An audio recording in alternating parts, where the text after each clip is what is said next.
Hi guys, ngayon ay magluluto ako ng stir fry beef, carrot, potato, and cucumber. Lalagay na tayo ng oil.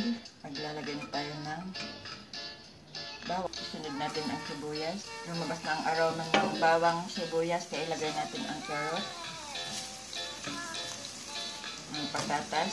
Lagyan ng half cup of water. So, masarap at pepper. Takpan at palambutin ang patatas, carrot at iba pang sangkap. Lagay ko na rin ang corned beef at cucumber. At halo-haloin.